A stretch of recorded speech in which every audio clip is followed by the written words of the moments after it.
Tumayo po ang lahat at tayo'y makiisa sa Eucharistikong pagdiriwang na pamumunuan ng ating Kura Paroko, Reverend Father Douglas D. Badong.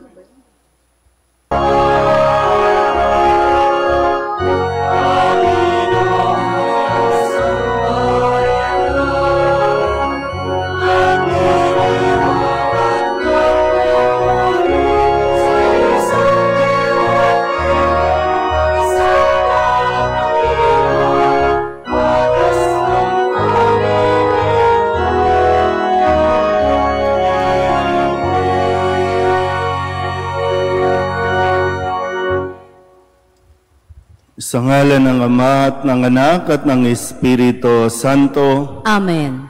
Ang pagpapala ng ating Panginoong Hesus Kristo, ang pag-ibig ng Diyos Ama, at ang makikipagkaisa ng Espiritu Santo naway sumainyong lahat. At sumainyo rin. Tayo po ay nasa ika-22 linggo sa karaniwang panahon. Mga kapatid, aminin natin ang ating mga kasalanan upang tayo'y maging marapat gumanap sa banal na pagdiriwang. Inaamin ko sa makapangyarihang Diyos at sa inyo mga kapatid, na lubha akong nagkasala sa isip, sa salita at sa gawa, at sa aking pagkukulang. Kaya isinasamo ko sa mahal na Birheng Maria, sa lahat ng mga anghel at mga banal, at sa inyo mga kapatid, na ako'y panalangin sa Panginoong ating Diyos. Kaawaan tayo ng makapangyarihang Diyos, patawarin tayo sa ating mga kasalanan, at patnubayan tayo sa buhay na walang hanggan. Amen. Panginoon, kaawaan mo kami. Panginoon, kaawaan mo kami. Kristo, kaawaan mo kami. Kristo, kaawaan mo kami. Panginoon, kaawaan mo kami. Panginoon, kaawaan mo kami.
Manalangin tayo. Ama naming makapangyarihan, tanang pinakamabuti iyong tinataglay. Gawin mong sa aming kaloobay, manuot ang pag-ibig sa iyong ngalang dakila at bantog, upang sa pagunlad ng aming pagsunod sa pananampalatayang iyong ipinagkaloob, mapagyaman mo ang kabutihang iyong inihandog, at ang iyong pinagyaman ay mapanatili mong lubos sa iyong pagsubaybay sa amin at pagkupkop sa pamamagitan ni Jesucristo kasama ng Espiritu Santo magpasawalang hanggan. Amen. Nagbibigay ang pantas na Sirak ng isang payak ngunit malinaw na payo. Ang pagpapakumbaba ay kalugod-lugod sa Diyos. Pagbasa mula sa aklat ni Sirak. Anak ko, maging mapagkumbaba ka sa pagtupad ng tungkulin at mamahalin ka ng mga malapit sa Diyos. Habang ika'y dumadakila, lalo ka namang magpakumbaba. Sa gayoy, kalulugdan ka ng Panginoon. Huwag mong hangaring maunawaan ang mga bagay na lampas sa iyong kakayahan. Huwag mong saliksikin ang hindi mo kayang malaman. Nililimi ng matinong tao ang mga talinghaga. Nawiwili silang makinig pagkat nais nilang matuto. Kung ang tubig ay nakamamatay ng apoy, ang paglilimos ay nakapapawi ng kasalanan. Ang salita ng Diyos. Salamat sa Diyos. Poon biyaya mo ibigay sa mahirap naming buhay. Poon biyaya mo ibigay sa mahirap naming buhay. Ang lahat ay nagagalak, natutuwa ang matuwid. Sa harapan nitong Diyos, galak nila'y di malirip. Awitan ng Panginoon, purihin ang kanyang ngalan, ang pangalan niyang banal, magalak na papurihan. Poon biyaya mo'y bigay sa mahirap naming buhay. Ang Diyos na naroroon sa tahanan niyang templo, tumingin sa ulilat, sanggalang ng mga balo. Ang tahanan siyang laan sa sinumang nalulungkot. Ang bilanggoy hinahango upang sila ay malugod. Poon biyaya mo'y bigay sa mahirap naming buhay. Dahil sa iyo, yaong ulang masagana ay pumatak. Lupain mong natuyunay na nariwa at umunlad. At doon mo pinatira yaong iyong mga lingkod, ang mahirap nilang buhay, sa biyaya ay pinuspos. Poon biyaya mo'y bigay sa mahirap naming buhay. Sa lumang tipan, lumapit ang sambayanan sa bundok ng Sinai upang marinig ang tinig ng Diyos. Ngayon, lumalapit tayo kay Jesus, siyang tagapamagitan ng bagong tipan. Pagbasa mula sa sulat sa mga Hebreo. Mga kapatid, hindi kayo lumapit gaya ng paglapit ng mga Israelita sa isang bundok na nakikita sa bundok ng Sinai na may nagliliyab na apoy, balot ng pusikit na kadiliman, may malakas na hangin, may tunog ng trumpeta at tinig na nagsasalita. Nang ang tinig na ito'y marinig ng mga tao, isinamo nilang tumigil iyon ng pagsasalita sa kanila. Ang nilapitan ninyo'y ang bundok ng Sion at ang lungsod ng Diyos na buhay, ang Jerusalem sa langit na kinaroroonan ng di mabilang na anghel. Lumapit kayo sa masayang pagkakatipon ng mga ibinilang na panganay na nakatala sa langit. Lumapit kayo sa Diyos na hukom ng lahat at sa mga espiritu ng mga taong banal na naroon na sa dakong inilaan sa kanila ng Diyos. Lumapit kayo kay Jesus, ang tagapamagitan ng bagong tipan. Ang salita ng Diyos. Salamat sa Diyos.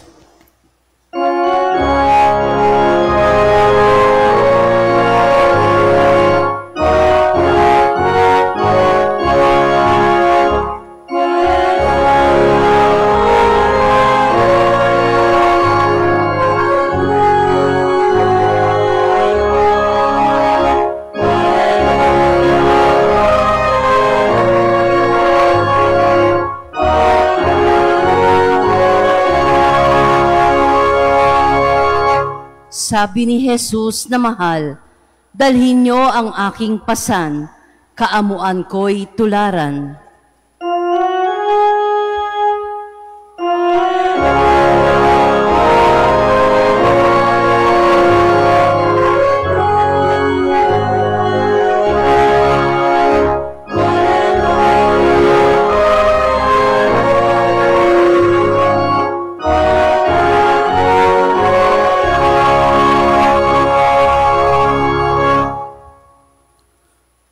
Sumainyo ang Panginoon. At sumainyo rin. Ang mabuting balita ng Panginoon ayon kay San Lucas. Papuri sa iyo, Panginoon.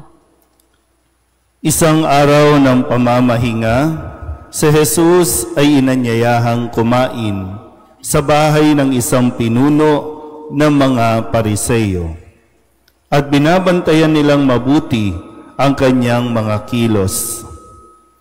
Napansin ni Jesus na ang pinipili ng mga inanyayahan ay ang mga upuang nakalaan sa mga piling panauhin.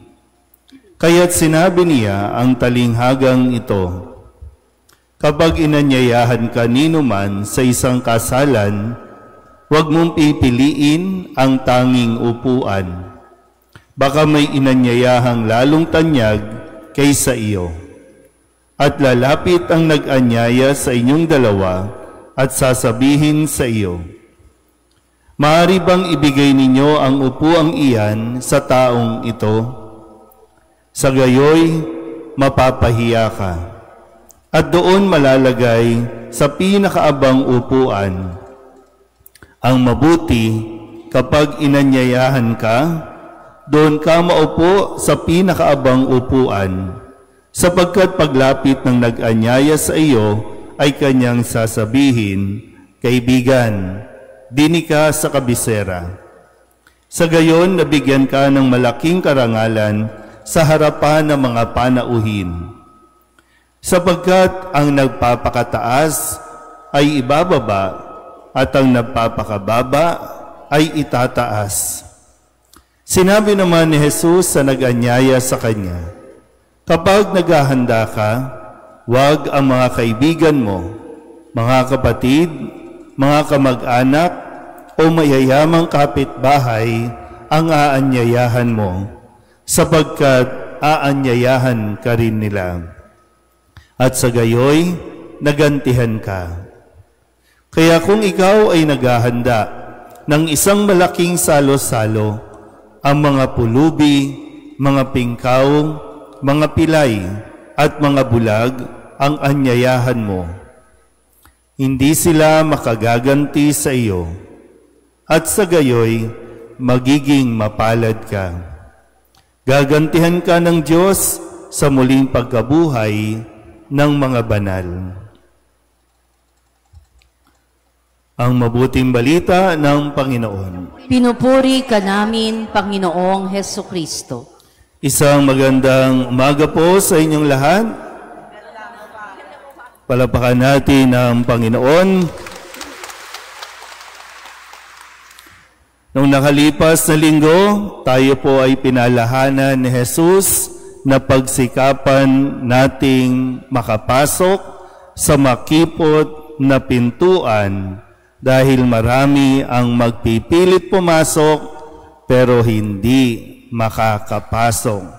Kaya pagsikapan makapasok sa pintuan ng langit. Ngayon naman sa atin pong pagdiriwang ngayong ika-22 linggo ng karaniwang panahon ay paalala sa atin na tayo po ay matutong magpakumbaba. Minsan, kung sa mga nakapunta na po sa Bethlehem, doon sa sinilangan ni Jesus, talagang napakaliit ng pintuan. Kailangan mong yumuko kung gusto mong makapasok. Maliit lang po yung butas ng pintuan. Hindi ka pwedeng nakatayo na pumasok. Wala kang choice kundi ang yumuko. Kaya pala ganun yung wisdom. No? Kasi kung gusto mong makapasok, yumuko ka. Ibig sabihin, magpakumbaba ka. Then pagpasok mo, talagang mas mataas pa po dito, no? Yung loob, yung ceiling, bago ka makapunta doon sa kung saan siya ipinanganak mismo, no? Doon sa bayang iyon. At magandang mapaalalahanan din tayo ngayon sa mga nagsisimba sa 5:30 a.m. na para bang pwedeng sabihin, wala na tayong ibang pupuntahan. Diba? Tingnan nyo nga yung mga katabi ninyo. Yung bang gusto mo pang, kasi siyempre, nung kabataan natin, gusto natin mataas ang marating natin. Pero may hangganan eh. Nakikita nyo ba yung katotohanan? May hangganan. At kahit anong taas mo pa, wala na. Pababa naman tayo.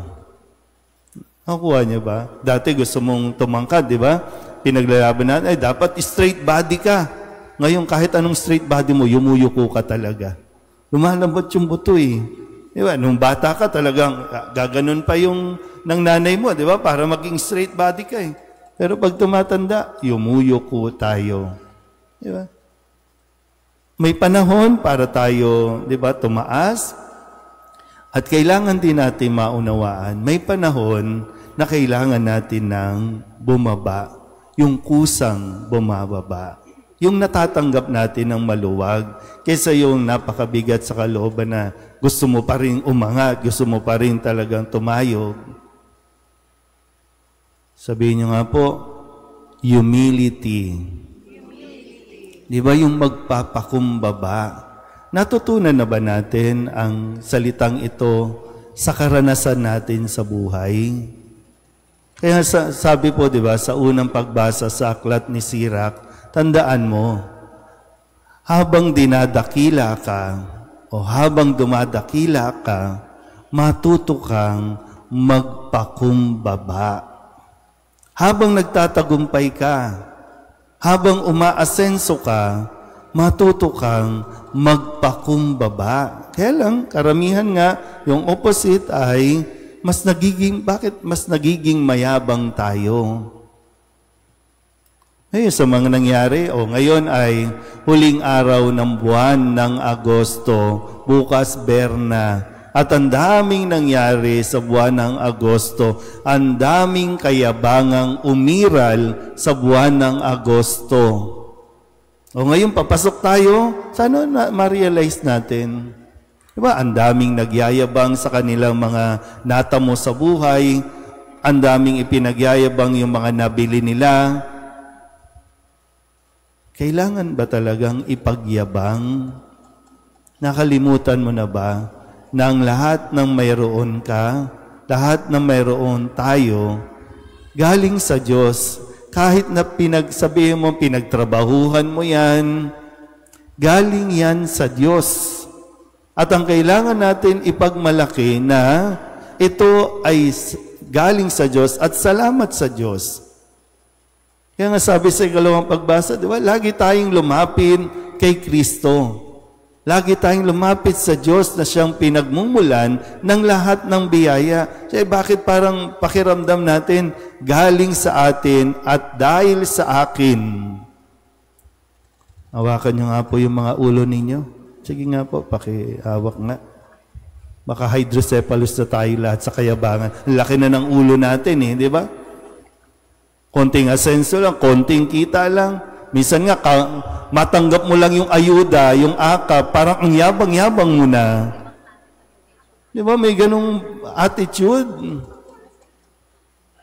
O anong sabi ni Kristo sa ating ebanghelyo?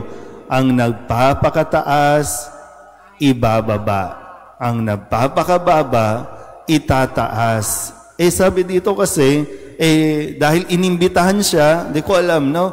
Dahil inimbitahan siya, sikat si Jesus, kilala si Jesus, kaya yung isang Pariseyo na kilala naman natin na marami sa mga Pariseyo ang against o basher o critic ni Jesus. Pero inanyayahan siya doon sa bahay na tinanggap naman ni Jesus. At ang nakita niya, lahat ng mga nandoon, nag-uunahan doon sa presidential chair, nag-uunahan doon sa malapit, na hindi alam kung ano, hindi alam alam ni Jesus yung motivation.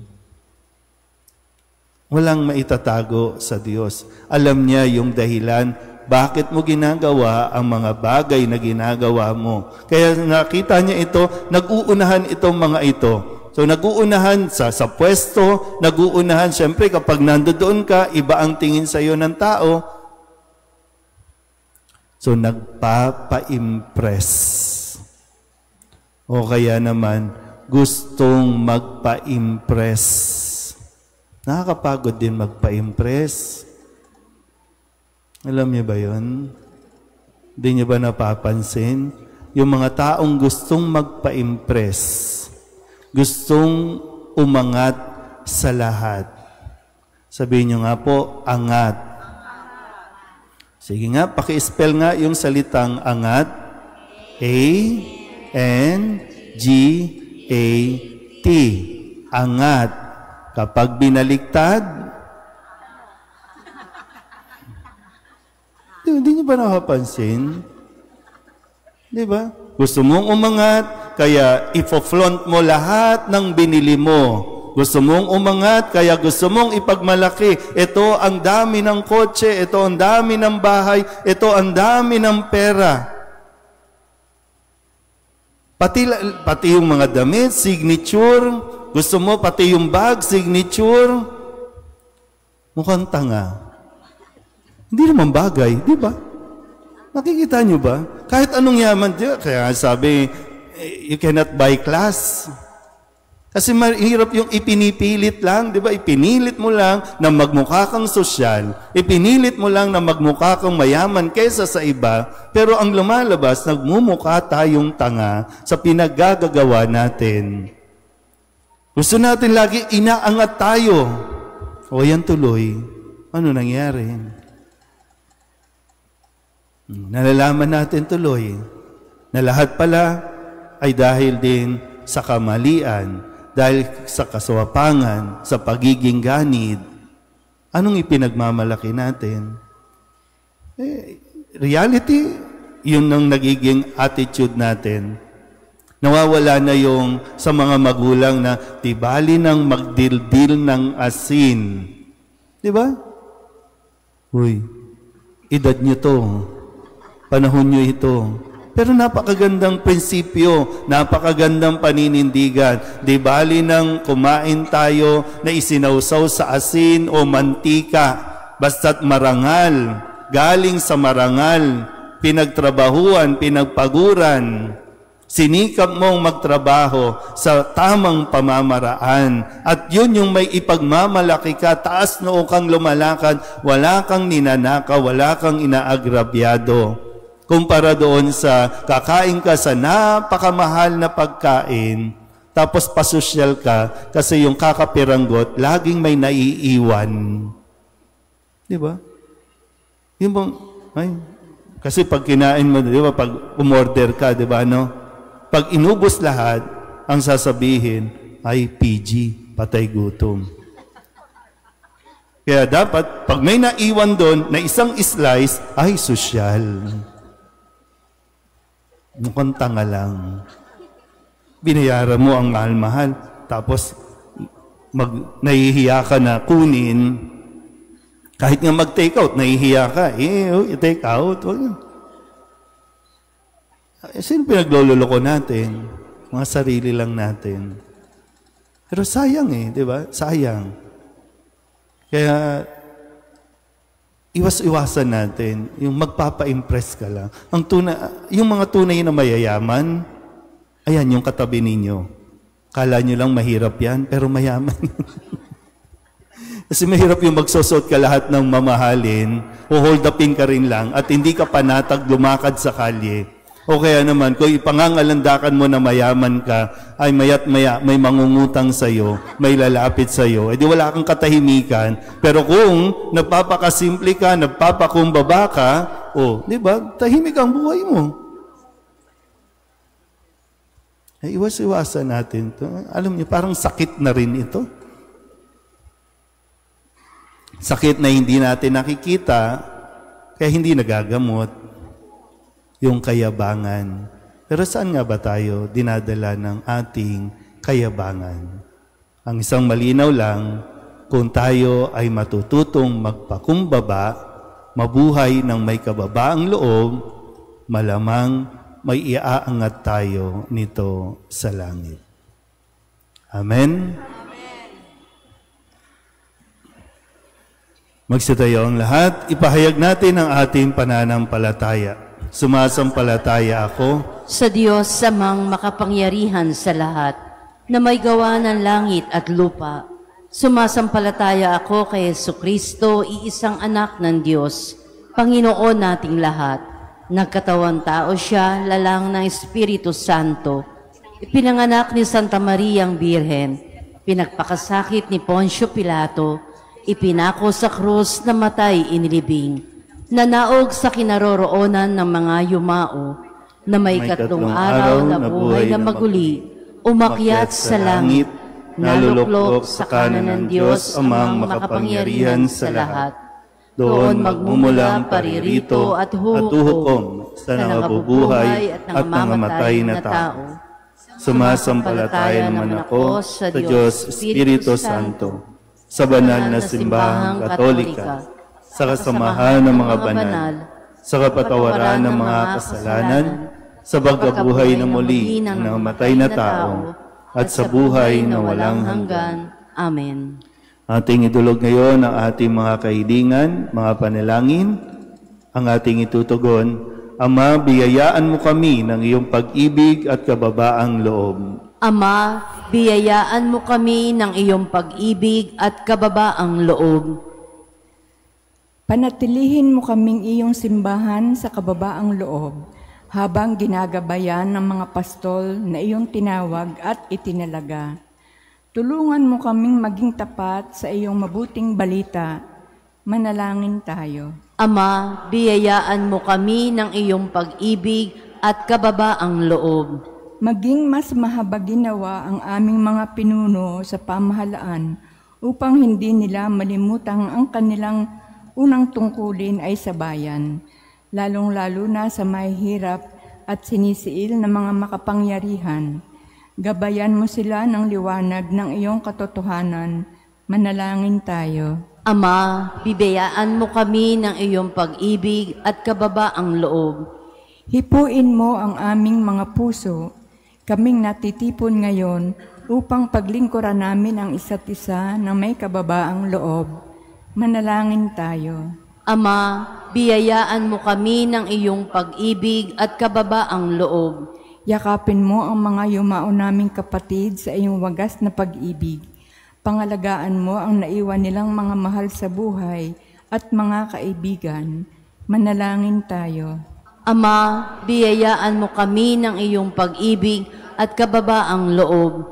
Sa ilang sandali ng katahimikan, itaas natin sa Diyos ang ating mga pansariling kahilingan, gayon din ang mga pangangailangan ng ating pamayanan.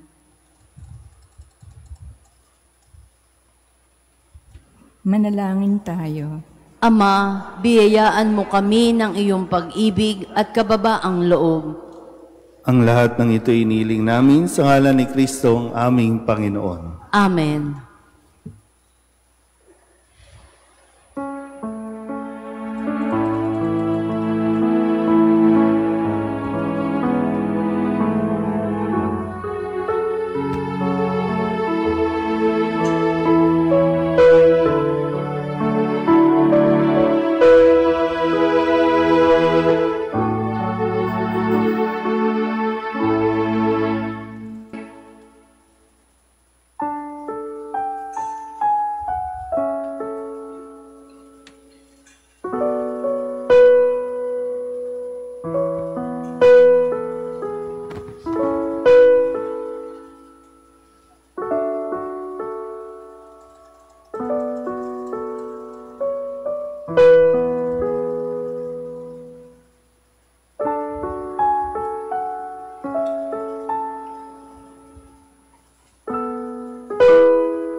Manalangin kayo mga kapatid upang paghahain natin ay kalugdan ng Diyos amang makapangyarihan.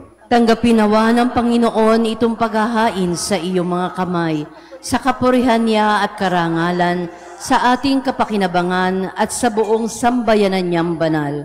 Ama naming lumikha, ang banal na paghahain ay lagi nawang magdulot ng iyong pagbabasbas na sa aming tumutubos upang ang ginaganap mo sa aming pagdiriwang ay maging lubos na pagkakaloob ng iyong pagmamahal sa pamamagitan ni Jesucristo kasama ng Espiritu Santo magpasawalang hanggan. Amen. Sumainyo ang Panginoon. At sumainyo rin. Itaas sa Diyos ang inyong puso at diwa. Itinaas na namin sa Panginoon. Pasalamatan natin ang Panginoong ating Diyos. Marapat na siya ay pasalamatan. Ama naming makapangyarihan, tunay ngang marapat na ikaw ay aming pasalamatan sa pamamagitan ni Jesucristo na aming Panginoon. Lubang nabagbag ang kanyang loob sa pagkakamali ng tao sa sansinukob, kaya't minabuti niyang siya'y ipanganak ng birheng bukod mong pinapala sa babaing lahat. Sa labi ng imbing kamatayan, kami ay inagaw ng namatay mong anak. Sa pagkabuhay niya, kami kanyang binuhay, upang kaugnayan namin sa iyo'y huwag magwakas. Kaya kaysa ng mga anghel na nagsisiawid ng papuri sa iyo, nang walang humpay sa kalangitan, kami nagbubunyi sa iyong kadakilaan.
Ama naming banal, ikaw ang bukal ng tanang kabanalan.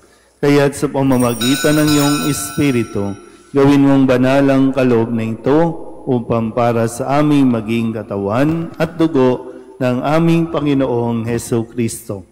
Bago niya pinagtiis ang kusang loob na maging handog, hinawakan niya ang tinapay, pinasalamatan kaniya, pinaghati-hati niya iyon, iniabot sa kanyang mga alagad at sinabing,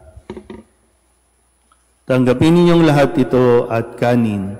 Ito ang aking katawan na ihahandog para sa inyo.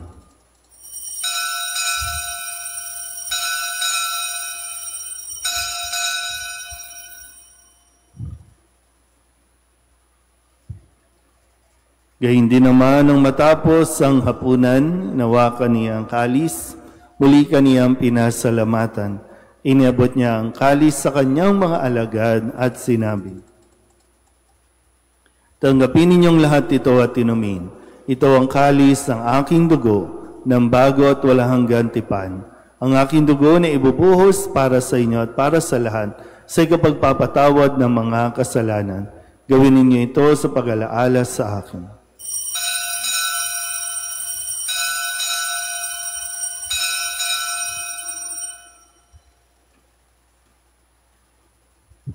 Ipagbunyi natin ang misteryo ng pananampalataya.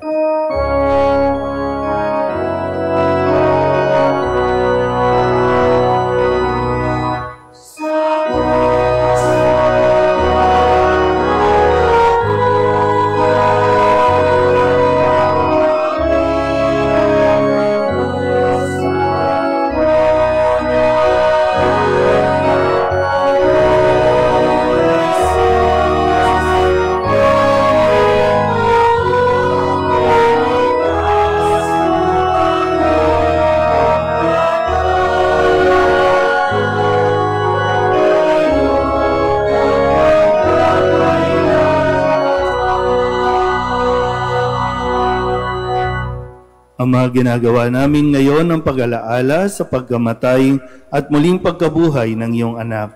Kaya tiniaalay namin sa iyo ang tinapay na nagbibigay buhay at ang kalis na nagkakaloob ng kaligtasan. Kami napapasalamat dahil kami iyong minarapat na tumayo sa harap mo para maglingkod sa iyo. Isinasama namin kami magsasalo-salo sa katawan at dugo ni Kristo ay mabuklod sa pagkakaisa sa pamamagitan ng Espiritu Santo. Ama, lingapin mo ang iyong simbahang laganap sa buong daigdig. Puspusin mo kami sa pag-ibig kaysa ni Leon na aming Papa at ni Jose na aming Obispo at ng Tanang Kaparian. Alalahanin mo rin ang mga kapatid naming nahimlay na may pag-asang sila'y muling mabubuhay, gayon din ang lahat ng mga pumanaw. Kawaan mo sila at patuloyin sa iyong kaliwanagan. Kawaan mo at pagindapating kaming lahat na makasalo sa iyong buhay na walang wakas. Kaysa ng mahal na Birheng Maria na ina ng Diyos, ng kabiyak ng puso niyang si San Jose. Kaysa ng mga apostol at ng lahat ng mga banal na namuhay dito sa daigdig ng kalugod-lugod sa iyo. May pagdiwang nawa namin ang pagpupuri sa ikararangal mo sa pamamagitan ng iyong anak na aming Panginoong Hesu Kristo. Sa pamamagitan ni Kristo, kasama niya at sa Kanya, ang lahat ng parangal at papuri ay sa iyo, Diyos Amang makapangyarihan, kasama ng Espiritu Santo, magpasawalang hanggan.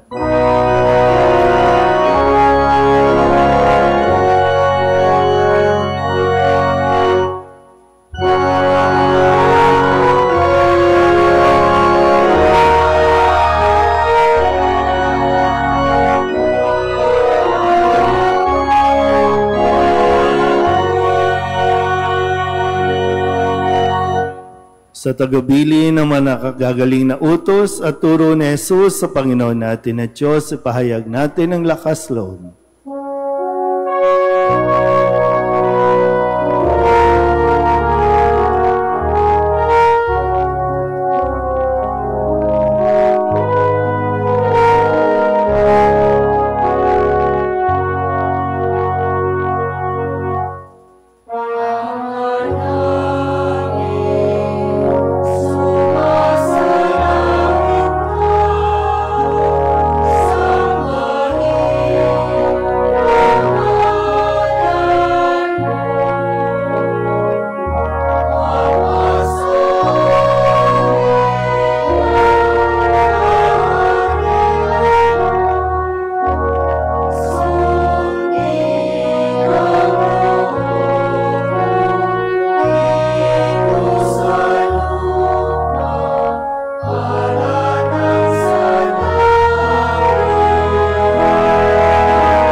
Hinihiling namin kami iadya sa lahat ng masama, pagkalooban ng kapayapaan araw-araw, iligtas sa kasalanan at ilayo sa lahat ng kapahamakan, samantalang aming pinananabikan ang dakilang araw ng pagpapahayag ng tagapagligtas naming si Hesu Kristo. sapagkat iyo ang kaharian at ang kapangyarihan at ang kapurihan magpakailanman. Amen. Panginoong Heso Kristo, sinabi mo sa iyong mga apostol, kapayapaan ang iniiwan ko sa inyo, ang aking kapayapaan ang binibigay ko sa inyo. Tunghayan mo ang aming pananampalataya at huwag ang aming mga pagkakasala. Pagkalooban mo kami ng kapayapaan at pagkakaisa ayon sa iyong kalooban, kasama ng Espiritu Santo, magpasawalang hanggan. Amen. Ang kapayapaan ng Panginoon ay laging sumainyo. At sumainyo rin. Mabigayan po tayo ng kapayapaan sa isa't isa.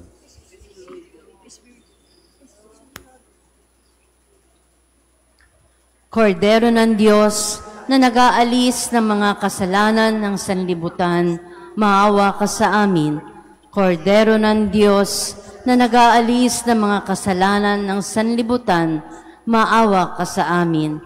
Kordero ng Diyos na nag-aalis ng mga kasalanan ng sanlibutan, ipagkaloob mo sa amin ang kapayapaan.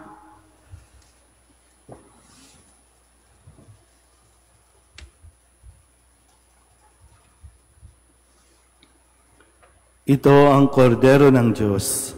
Ito ang nag-aalis ng kasalanan ng sanlibutan. Mapalad ang mga inaanyayahan sa kanyang piging. Panginoon, hindi ako karapat-dapat na magpatuloy sa iyo, ngunit sa isang salita mo lamang ay gagaling na ako.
Luluhod po ang lahat. Panalangin kay San Jose, abang tagapangalaga ng tagapagligtas, kabiyak ng puso ng mahal na Birheng Maria. Sa iyo ay pinagkatiwala ng Diyos ang kaisa-isa niyang anak. Sa iyo nagtiwala si Maria, sa piling mo si Kristo'y naging tao. Maging ama ka rin sa amin, pinagpalang Jose, at gabayan mo kami sa landas ng buhay. Ihingi mo kami ng biyaya, awa at tapang, at ipagtanggol kami sa lahat ng masama. Amen.